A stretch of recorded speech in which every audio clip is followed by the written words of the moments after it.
The ancient world was shaped by kings, warriors, and empires, but few names echo through history like Alexander the Great.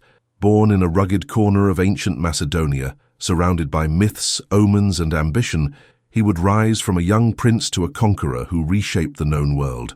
In just over a decade, his armies crossed continents, shattered empires, and carried Greek culture farther than anyone before him. His life was marked by brilliance and brutality, vision and contradiction, triumph and loss. This is not just the story of battles and victories, but the story of a man driven by destiny, haunted by legacy, and consumed by the pursuit of greatness.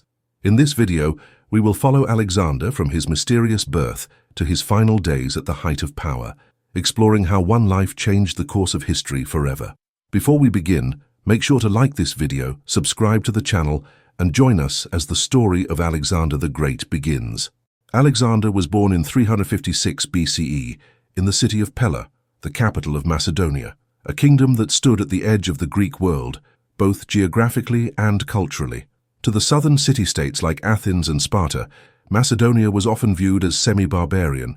Its people ruled not by fragile democracies, but by a powerful monarchy rooted in bloodline, warfare, and ambition. Yet it was precisely this position, half inside and half outside the Greek sphere, that would shape Alexander's destiny. From the moment of his birth, stories surrounded him. Ancient sources speak of omens and prophecies that seemed to announce the arrival of someone extraordinary.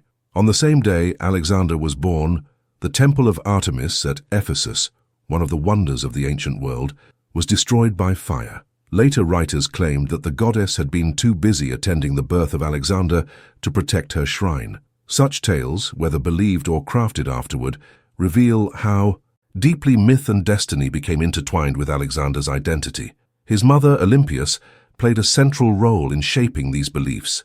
She was a princess from Epirus, fiercely religious and deeply devoted to mystical rites. Olympias embraced the idea that her son was marked by the divine. She encouraged stories that Alexander's true father was not merely King Philip II of Macedonia, but Zeus himself, who had visited her in the form of a thunderbolt or a serpent.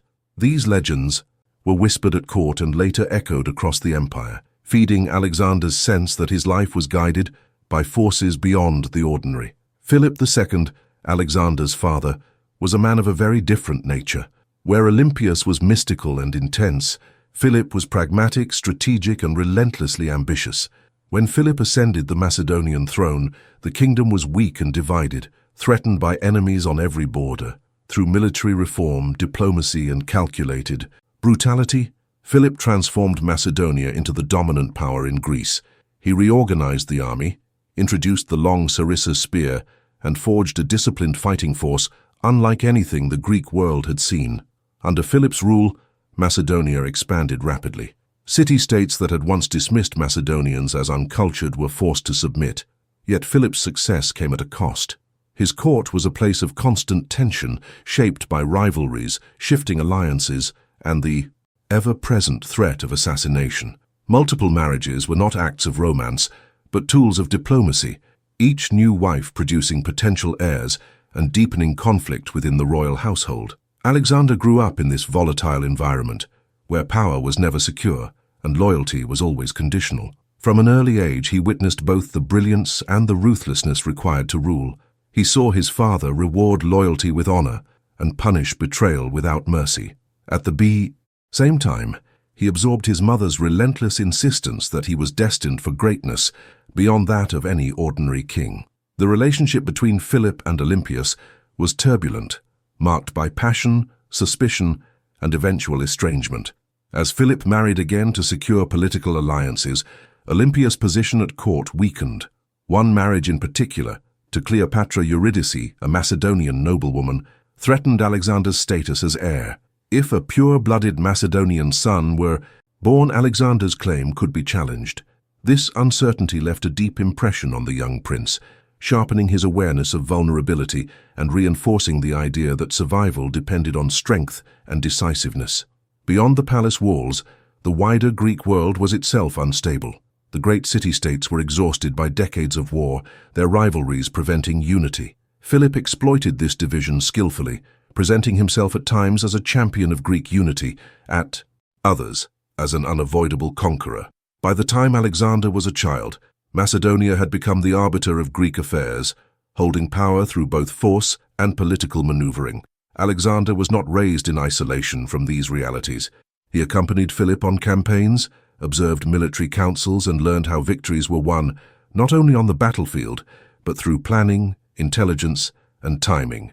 Even as a boy, he showed signs of exceptional confidence and intensity. Stories from his youth describe a child unwilling to accept limits, quick to challenge authority, and fiercely competitive. Whether these accounts are entirely factual or later embellishments, they reflect how Alexander was remembered, as someone who seemed destined to push beyond boundaries. One famous episode captures this early temperament, when a powerful but untamed horse named Bucephalus was brought before the court. No one could ride it. Alexander, still a boy, noticed that the animal was frightened by its own shadow. Turning the horse toward the sun, he calmed and mounted it successfully. Philip, according to tradition, embraced his son and told him that Macedonia was too small for his ambitions. The story may be symbolic, but its message is clear. Alexander was already seen as someone meant for far greater things. Yet alongside confidence came isolation. The tensions between his parents placed Alexander in a precarious emotional position. Olympias poured her ambitions into him, while Philip's attention was often divided between warfare and politics. This mixture of intense expectation and emotional distance contributed to Alexander's complex character, capable of deep loyalty, but also prone to suspicion and extremes. By the time Alexander reached adolescence, the foundations of his future were firmly laid. He was heir to a rising military power, shaped by myth, hardened by political danger, and surrounded by the language of destiny. Macedonia stood poised between Greece and the wider world, and Alexander stood poised between youth and command. The fragile balance of power in Greece, the ambitions of his father, and the relentless influence of his mother were already forging the man who would soon challenge the limits of the known world. As Alexander grew from childhood into adolescence, Philip II recognized that strength alone would not be enough to secure his son's future. To rule not only Macedonia, but potentially all of Greece, Alexander would need more than a soldier's instincts. He would need a disciplined mind, an understanding of culture, and the ability to command loyalty beyond fear. For this task, Philip chose one of the greatest minds of the ancient world, Aristotle. The philosopher was invited to Macedonia and established a place of learning at Mysa, away from the distractions and intrigues of the royal court. There, surrounded by gardens and shaded walkways, Alexander began an education unlike that of any previous Macedonian king. Aristotle did not simply teach facts, he shaped ways of thinking. Under his guidance, Alexander studied philosophy, ethics, politics, medicine, biology, and astronomy. He learned to question, to observe, and to seek patterns in both nature and human behavior. Aristotle believed that knowledge and virtue were inseparable. Through discussions on ethics, Alexander was exposed to ideas about justice, leadership, and the responsibilities of those who held power. These lessons would later echo in Alexander's attempts to rule diverse peoples as he struggled to balance domination with governance. Though he would often act with ruthless decisiveness, he never entirely abandoned the idea that a ruler should be more than a brute force. Literature played a central role in Alexander's education, and no work influenced him more than Homer's Iliad. Aristotle prepared a special annotated copy for his student, which Alexander would carry with him for much of his life. In Achilles, Alexander found not merely a hero, but a model of existence. Glory, honor, loyalty, and the pursuit of everlasting fame became guiding principles.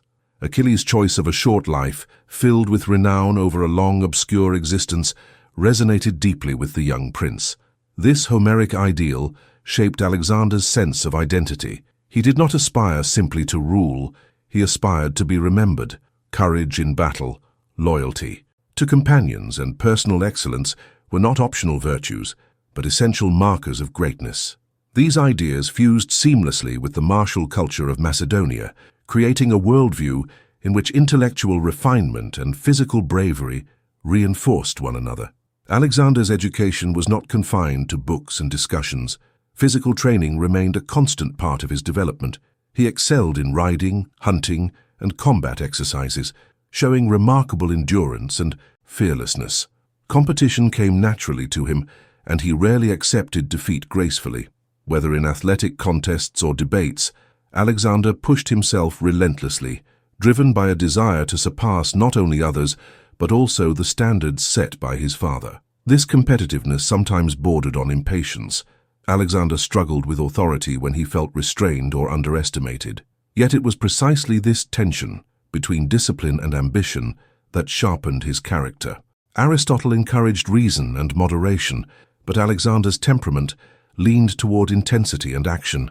The result was a unique fusion, a thinker who acted and a warrior who reflected, even if only briefly, on the consequences of his choices. Alongside Alexander studied a group of young nobles who would later become his closest companions. Hephaestion, Ptolemy, Cassander, and others formed bonds during these years that would endure through war and empire. These relationships were forged not only through friendship, but through shared ideals and competition. Loyalty among them was deep, though not unbreakable, shaped by admiration, rivalry, and ambition. Philip ensured that Alexander's education included exposure to real political and military responsibilities. At the age of 16, while Philip campaigned elsewhere, Alexander was left as regent of Macedonia. During this time, he faced a rebellion by the Maedi tribe in Thrace. Alexander responded swiftly, crushing the uprising and founding a city in the region, naming it Alexandropolis. It was a clear signal that the prince was no longer merely a student, but a commander capable of decisive action. This early command reinforced Alexander's confidence and strengthened his belief in destiny. He had tasted authority and success, and he wanted more. When Philip returned, Alexander rode beside him in later campaigns, including the decisive Battle of Chaeronea against the combined Greek forces of Athens and Thebes. Though still young, Alexander commanded a key cavalry charge that helped secure victory. The triumph confirmed Macedonia's dominance over Greece and demonstrated that Alexander was already a force on the battlefield. Despite these successes, tensions between father and son persisted. Philip's growing power and shifting personal alliances continued to cast uncertainty over Alexander's future. Yet rather than weakening him, this uncertainty sharpened his resolve. He studied leadership not only through Aristotle's teachings, but through observing Philip's strengths and flaws. He learned that power demanded adaptability, decisiveness, and sometimes cruelty. By the end of his formative years, Alexander had become something rare in the ancient world, a leader shaped equally by intellect and action. Philosophy had given him language to articulate ambition, while warfare had given him confidence to pursue it. The ideals of Homer, the logic of Aristotle, and the brutal realities of Macedonian politics combined to form a worldview defined by excellence, conquest, and an unshakable belief that greatness was not merely possible, but inevitable. In 336 BCE, the fragile balance holding Macedonia together was shattered in a single violent moment. During a grand celebration at Igi, the ancient royal capital, King Philip II was assassinated in full view of the court. As the festivities unfolded, Philip was struck down by Pausanias, a member of his own bodyguard. The murder stunned the kingdom and sent shockwaves throughout Greece. Within seconds, Macedonia lost the architect of its rise, and the future of the kingdom plunged into uncertainty. The motives behind Philip's assassination were never fully clarified. Ancient sources point to personal grievances, court intrigue, and possible conspiracies involving powerful figures. Olympius was widely suspected of having foreknowledge, while Alexander's role, though debated, remained shadowed by rumor. What mattered most, however, was not who had planned the killing, but what followed. The sudden vacuum of power created an opening for chaos, rebellion, and the collapse of Philip's hard-won dominance. Alexander was only 20 years old when his father died. To many, he seemed too young to command the loyalty of seasoned generals and hardened soldiers. Across Macedonia and Greece, rivals sensed opportunity. Pretenders to the throne emerged, old enemies stirred, and distant tribes tested the kingdom's resolve. The empire Philip had built stood on the edge of fragmentation. Alexander acted without hesitation. Within days, he secured the loyalty of the Macedonian army, addressing the troops with a mixture of confidence and resolve. He presented himself not as an inexperienced heir, but as the natural continuation of Philip's authority. His presence, youth, and intensity left little room for doubt. The army, acclaimed him king, sealing the first and most critical step in his ascent. Securing the throne required more than popular support. Potential rivals within the royal family posed an immediate threat. Alexander moved swiftly and decisively, eliminating those who could challenge his claim. His cousin Amyntas was executed, along with other possible contenders. Cleopatra Eurydice, Philip's last wife, and her infant child were also removed from the political landscape. These actions were brutal, but they followed the unforgiving logic of Macedonian succession, where hesitation meant death. Olympias played a significant role in these early days, reinforcing Alexander's authority and ensuring that opposition within the court was silenced. Together they eliminated threats with ruthless efficiency. The message was unmistakable. The kingdom would not fracture under new leadership. Once Macedonia was secure, Alexander turned his attention outward. News of Philip's death had spread quickly through Greece, reigniting long-suppressed resistance. The League of Corinth, which Philip had established to maintain control over the Greek city-states, began to unravel. Athens, Thebes, and other cities debated whether Macedonian dominance could finally be overturned. Alexander responded with speed that caught his enemies off guard. Rather than waiting for rebellion to solidify, he marched south with the Macedonian army, moving through Thessaly and into central Greece. His sudden appearance demonstrated that Macedonia's power had not weakened. Faced with overwhelming force, many cities submitted without resistance.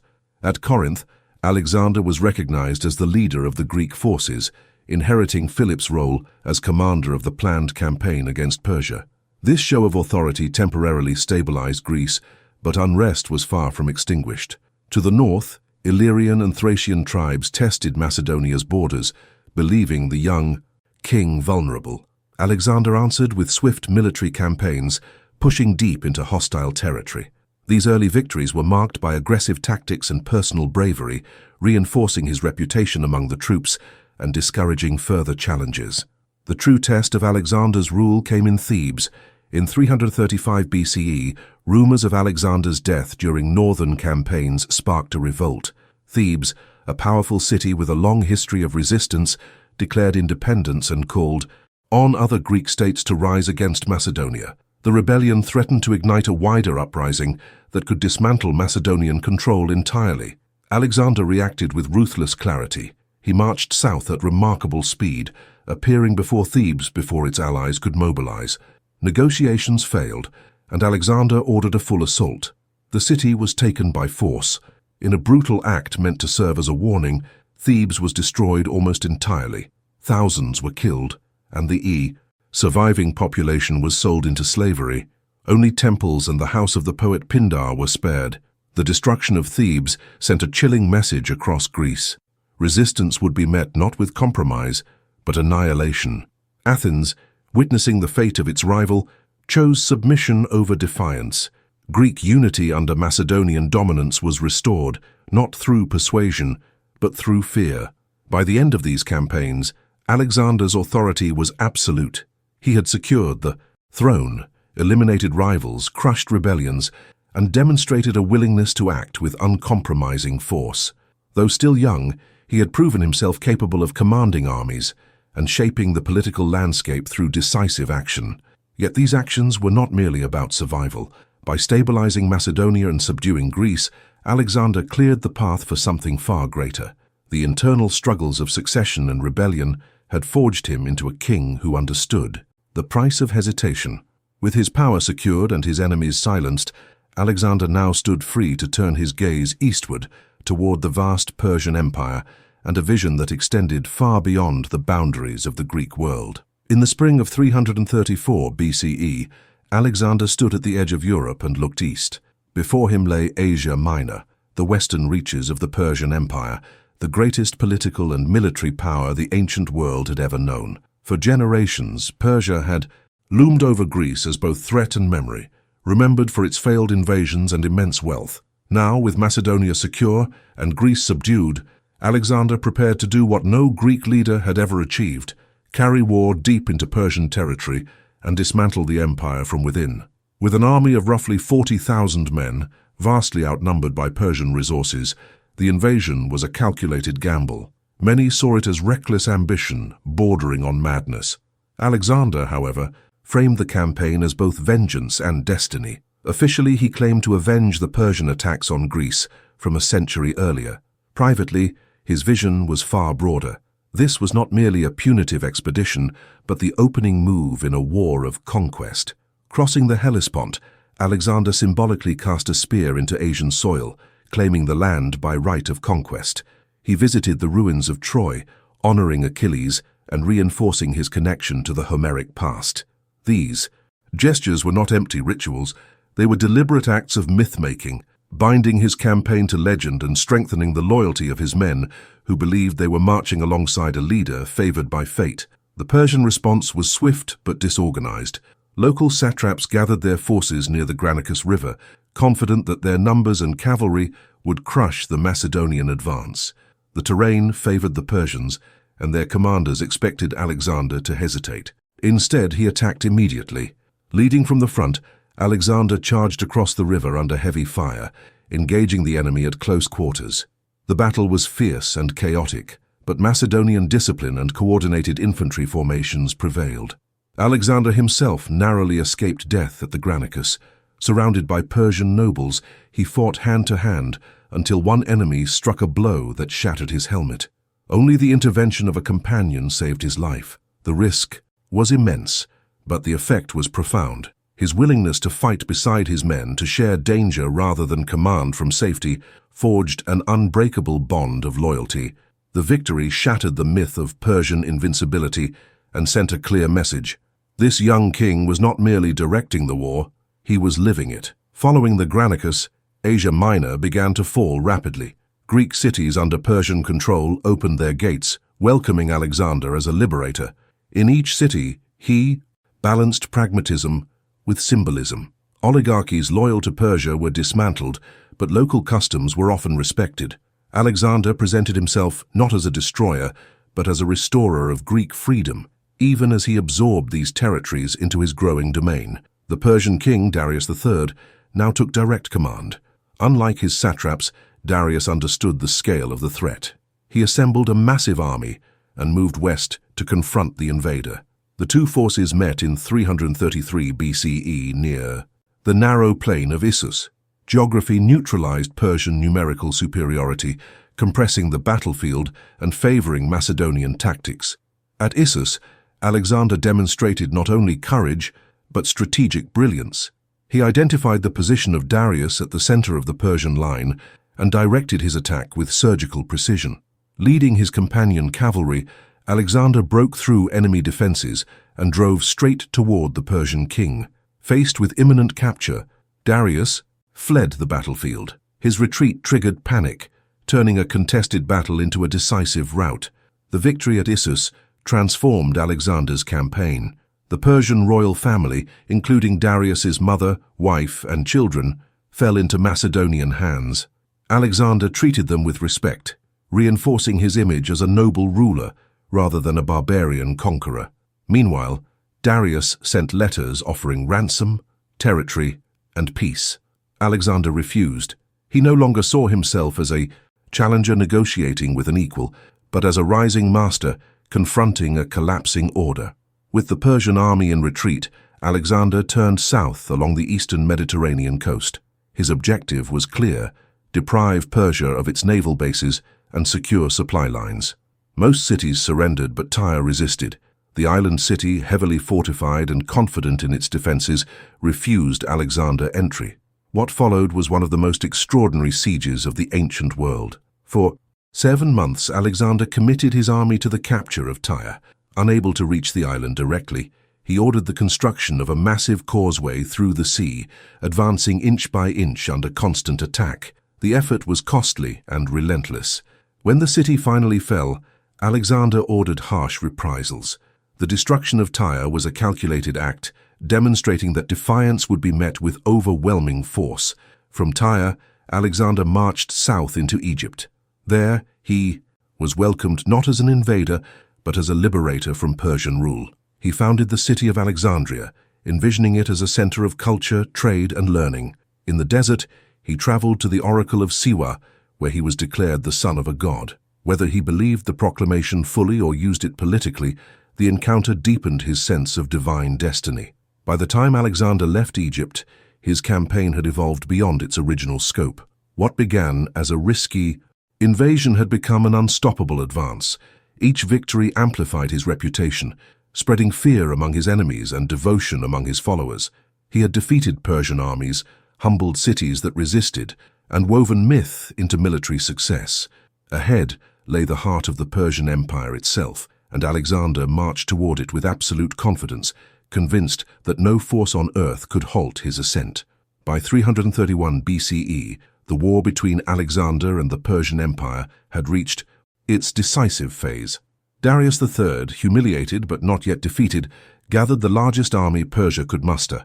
From across the empire came infantry, cavalry, chariots, and elite guards, assembled on the plains near Gaugamela, close to modern-day Iraq. The terrain was carefully prepared to favor Persian numbers and mobility. Darius was determined that this battle would end the Macedonian threat once and for all. Alexander approached the confrontation with calculated confidence. Though heavily outnumbered, he relied on discipline, flexibility, and leadership rather than sheer mass. On the eve of battle, while Persian forces waited anxiously, Alexander is said to have slept calmly, trusting in his preparation. At dawn, he arranged his army with precision, extending his right flank and drawing Persian forces out of position. The maneuver created openings in the enemy line, exactly as he intended. When the battle began, chaos erupted across the plain.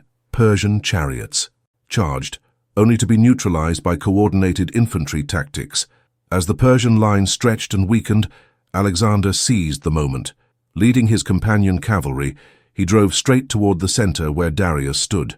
Once again, the Macedonian king aimed not at the army, but at the symbol of imperial authority itself. Darius hesitated, then fled. His departure shattered Persian morale.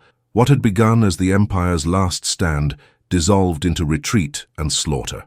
Gaugamela was not merely a military victory, it was the end of Persian supremacy. The empire that had dominated the Near East for 2 centuries collapsed in a single day.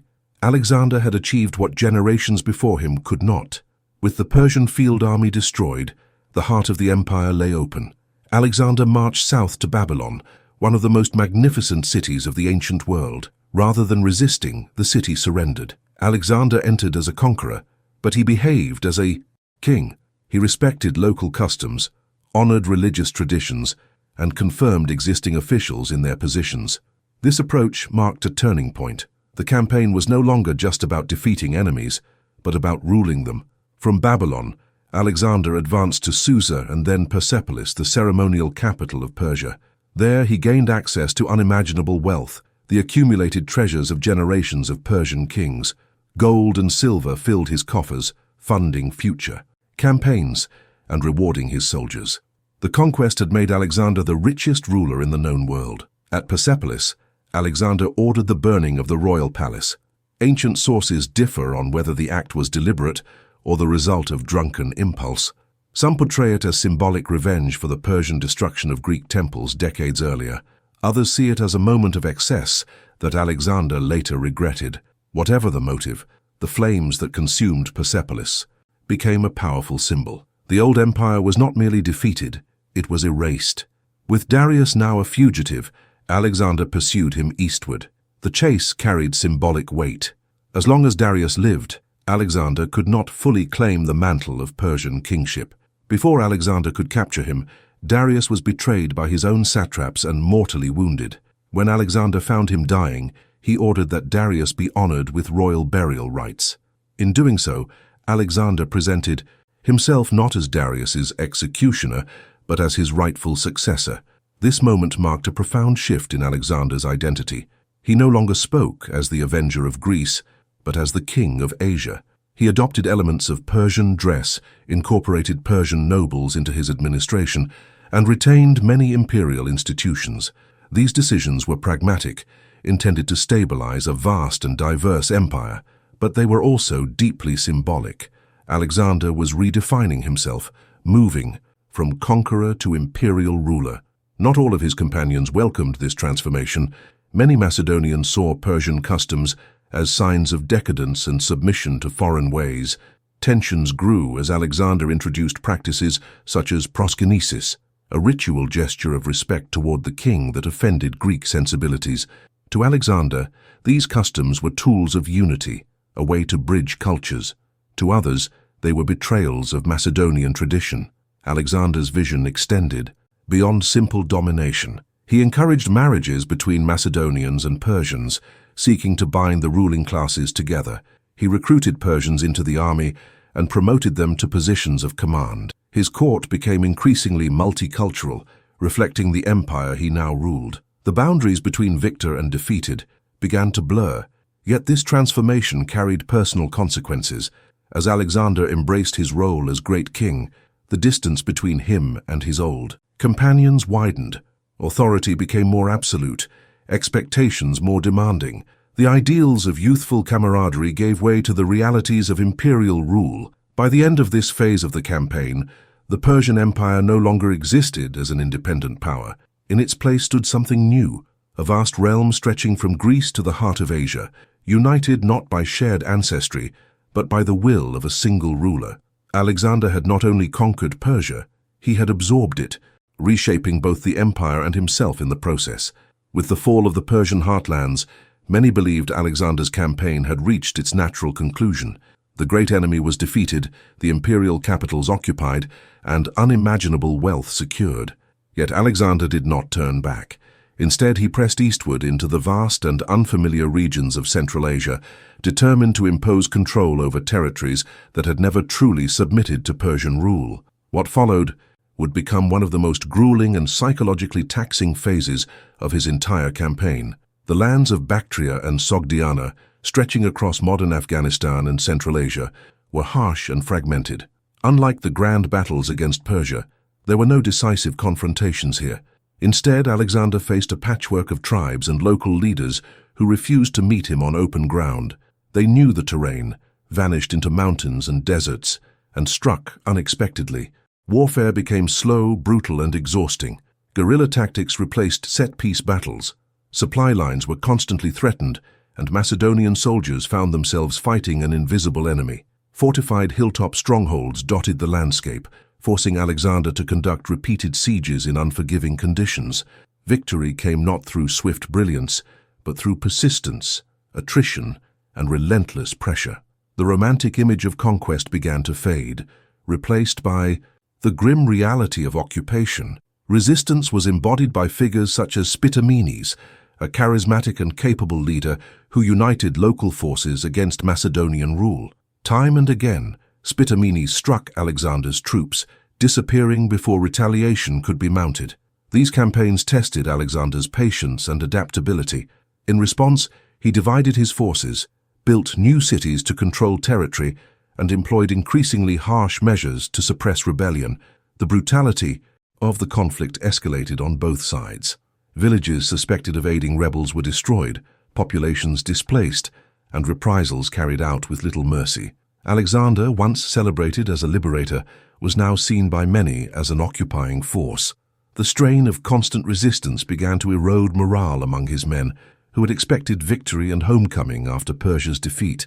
It was during this period that cracks appeared within Alexander's inner circle.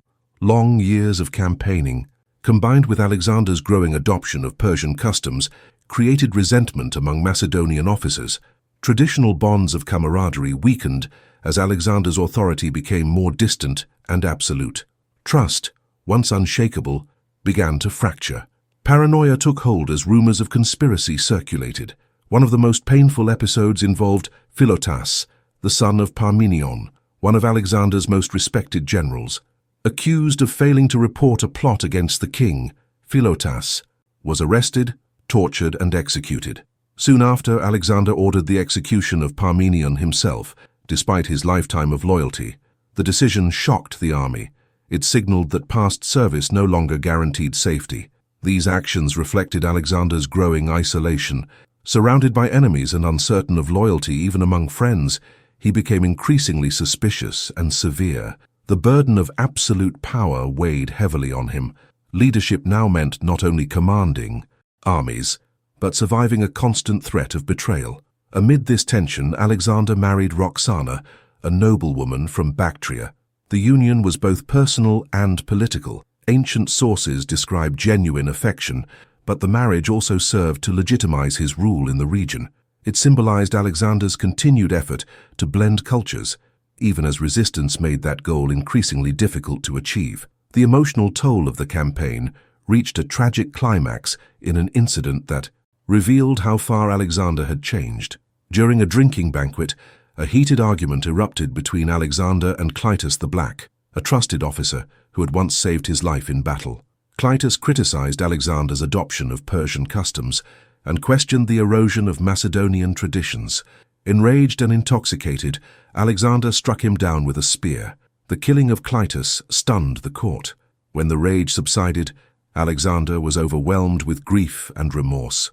For days he reportedly refused food and comfort, horrified by his own actions. The episode exposed the psychological cost of endless conquest and absolute authority. The line between king and companion had been irreversibly crossed. Despite these internal struggles, Alexander continued to push forward. He adapted his tactics, recruited local forces, and eventually crushed organized resistance in Central Asia. The victories were hard-won and far less glorious than earlier triumphs, but they secured his hold over the region. By the time order was restored, Alexander's army was hardened but weary. The campaign had claimed countless lives and tested loyalty to its limits. The conqueror, who had once inspired effortless devotion, now ruled through a mix of admiration, fear, and fatigue. Central Asia marked a turning point. The dream of conquest remained alive, but it was now shadowed by loss, suspicion, and emotional strain. Alexander had proven that no territory was beyond his reach, yet the cost of that achievement was becoming impossible to ignore. With Central Asia finally subdued, Alexander turned his attention east once more. Beyond the mountains and deserts lay India, a land known to the Greeks only through rumor and fragmented reports. It was described as vast, fertile, and wealthy, filled with powerful kingdoms and strange customs. To Alexander, India represented the edge of the known world and the final horizon of his ambition. To his army, it was yet another unknown frontier after years of relentless warfare. Crossing into the Indian subcontinent in 326 BCE, Alexander led his forces through dense forests, monsoon-soaked plains, and river systems unlike anything they had encountered before. The climate itself became an enemy.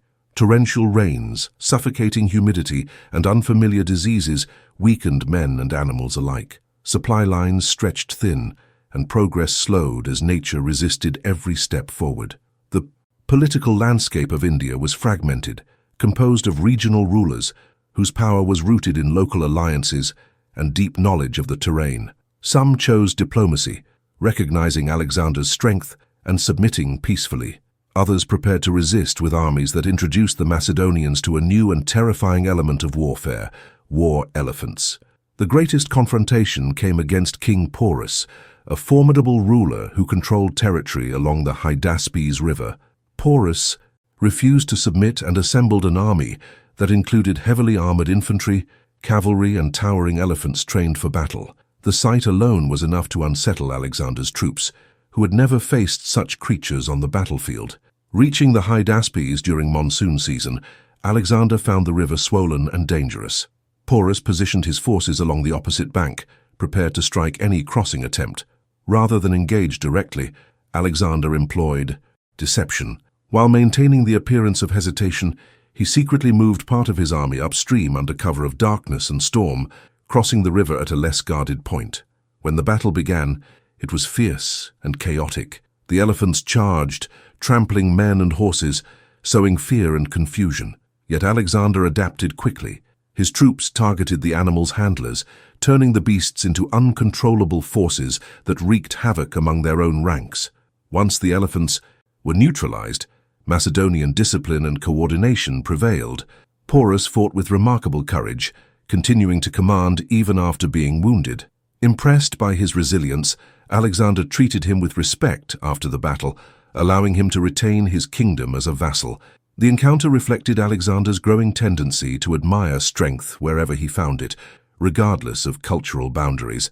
The victory at the Hydaspes, however, marked the beginning of a deeper crisis. Though triumphant, the army was exhausted beyond measure.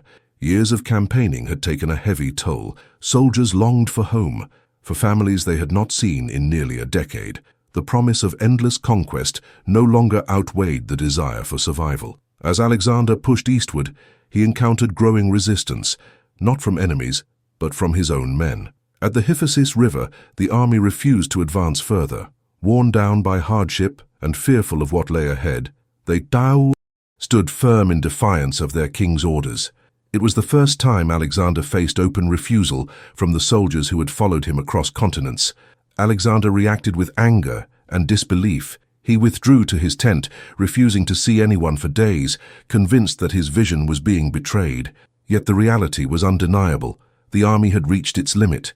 No speech, no promise of glory, could erase years of fatigue, loss, and suffering. At last, Alexander relented. He addressed his troops not as a conqueror issuing commands, but as a leader acknowledging reality. The decision to turn back was not a defeat on the battlefield, but it was a personal blow. For the first time, Alexander's ambition had collided with human endurance, and ambition had lost. The return journey was no less brutal. Determined to demonstrate resilience, Alexander chose routes that led through some of the harshest terrain imaginable. The march through the Gedrosian desert proved catastrophic. Heat, thirst, and starvation claimed thousands of lives. The suffering erased any remaining sense of triumph from the Indian campaign. By the time the army emerged from the desert, it was battered but alive. Alexander had reached the edge of the known world, but at a devastating cost. India had tested not only his tactical genius, but the limits of leadership itself. The march into India revealed a truth Alexander could not ignore. Even the greatest conqueror was bound by the endurance of those who followed him. The dream of limitless expansion had met its natural boundary, and the consequences of pushing beyond it would linger long after the army turned back westward. When Alexander turned west after the long and punishing campaign in India, the nature of his mission changed. The age of relentless conquest was over. What lay ahead was the far more complex task of holding together an empire that stretched across continents, cultures, languages, and traditions. Victory on the battlefield had been easier than the challenge of governing what had been won. As the army regrouped, Alexander focused on administration and consolidation. Cities founded during the campaign were reinforced, supply routes secured, and regional governors confirmed or replaced. He sought to transform his empire from a chain of conquered territories into a functioning political entity. To achieve this, Alexander relied increasingly on existing local structures, rather than imposing purely Macedonian rule. Persian officials were retained in positions of authority, alongside Macedonian commanders, creating a shared system of governance that reflected the diversity of the empire. This approach was consistent with Alexander's evolving vision. He no longer saw himself solely as a Macedonian king ruling foreigners, but as a universal ruler presiding over a multicultural realm. His policies aimed to blur distinctions between conqueror and conquered, replacing them with a shared imperial identity. Yet this vision was easier to imagine than to enforce. One of the most controversial aspects of Alexander's policy was his encouragement of intermarriage between Macedonians and local elites. The most symbolic moment came at Susa, where Alexander organized a mass wedding ceremony. He himself married Statera, the daughter of Darius III, and another Persian noblewoman, while dozens of his officers married women from prominent Persian families. The ceremony was designed to bind the ruling classes together through blood ties and shared interests. To Alexander, these marriages represented unity and continuity. To many Macedonians, they represented alienation. Soldiers who had followed him since Greece felt increasingly disconnected from their king, whose court now reflected Persian customs, dress, and rituals. The distance between Alexander and his companions grew not only culturally, but emotionally. Tensions surfaced openly when Alexander began integrating Persian soldiers into the Macedonian army and training them according to Macedonian methods.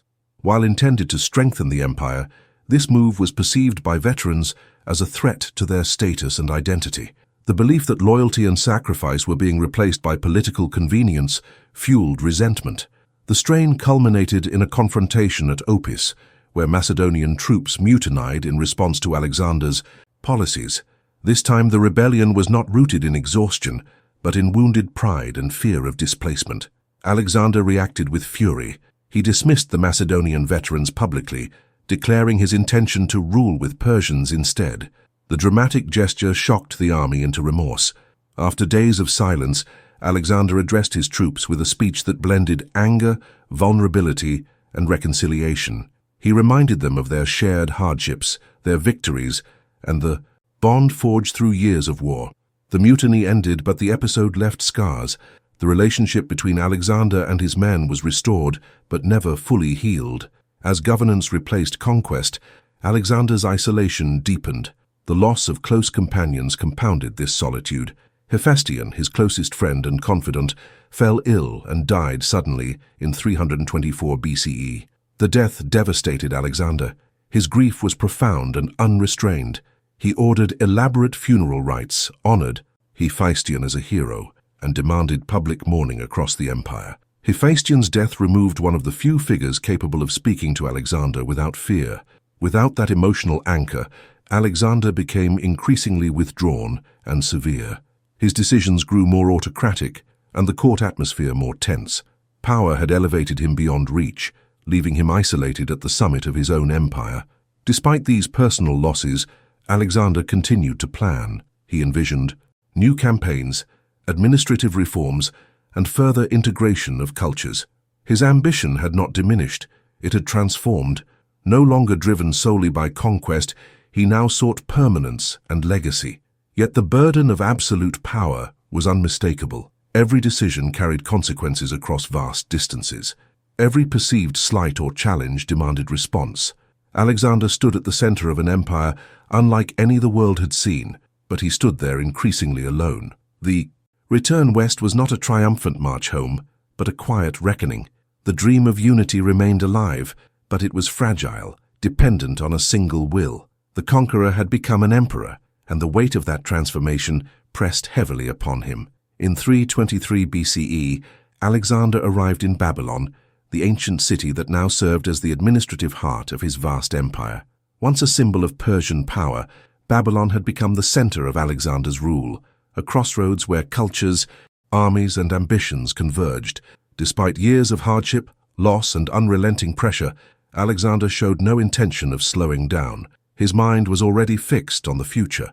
Plans were drawn for new campaigns.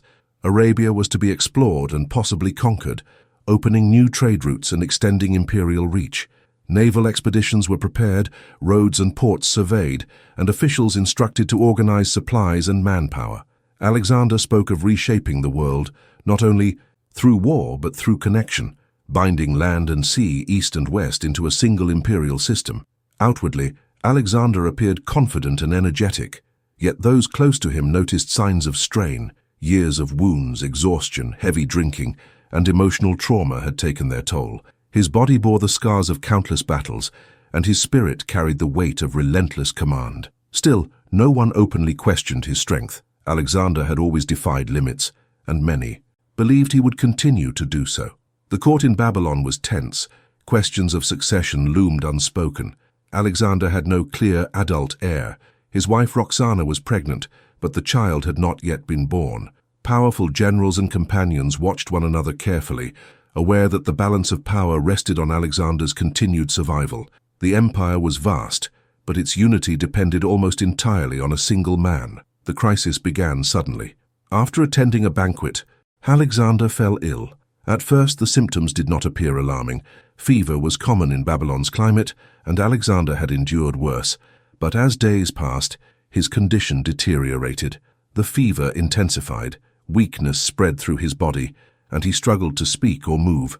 Rumors spread quickly. Some whispered of poison, others of divine punishment or natural illness. Ancient accounts differ, offering no definitive explanation. What is clear is that fear gripped the court. Physicians attempted treatments, but nothing slowed the decline. Alexander, once unstoppable, was now confined to his bed. As his strength faded, commanders and officials gathered, desperate for clarity. They asked to see him, seeking reassurance or direction.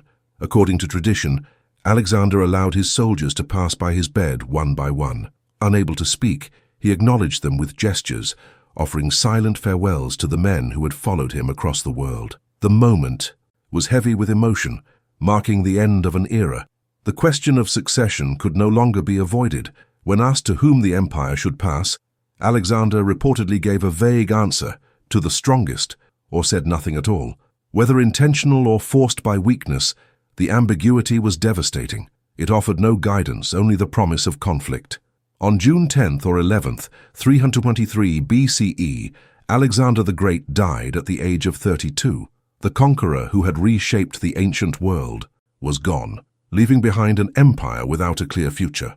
The reaction was immediate and profound. Shock, grief, and uncertainty swept through Babylon. Soldiers mourned, officials panicked, and generals calculated their next moves. Alexander's body lay unburied for days, reportedly showing little sign of decay, fueling legends of his divine nature. Plans for his funeral became political statements: where he would be buried, who would escort his body, and who would claim authority in his name all carried enormous symbolic weight. With Alexander gone, the fragile unity of the empire began to crack.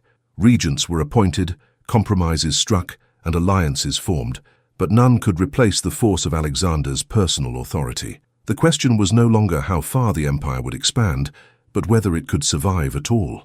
In death, as in life, Alexander left behind unanswered questions. Was he driven by destiny or ambition? Had he sought unity or domination? His final days offered no closure, only silence. The greatest conqueror in history had reached the limits not of power, but of mortality, leaving the fate of his empire suspended in uncertainty. Alexander's death did not bring peace to the empire he had created. Instead, it unleashed years of conflict that reshaped the ancient world just as profoundly as his conquests had. Without a clear successor, power fell into the hands of his generals, men who had risen alongside him through war and ambition. Known to history as the Diadochi, they were bound by shared experience yet divided by personal ambition and mistrust. What followed was not a single war, but a series of brutal struggles that tore Alexander's empire apart. In the immediate aftermath, an uneasy compromise was reached. Alexander's half-brother Philip III Aridaeus, mentally unfit to rule, was declared king alongside Roxana's unborn child, Alexander IV. Real authority, however, rested with regents and generals who governed in the name of the royal house. This fragile arrangement was never meant to last. The empire was too vast, and the ambitions of its leaders too great. Within years, alliances shifted and violence erupted. Former companions turned against one another, each claiming to protect Alexander's legacy while pursuing personal dominion. Perdiccas, appointed regent, attempted to maintain unity, but was assassinated by his own officers. His death marked the beginning of open fragmentation. The dream of a single unified empire died with him. The wars that followed were ruthless and unrelenting. Antigonus, Ptolemy, Seleucus, Lysimachus, and Cassander fought across Asia, Egypt, and Greece.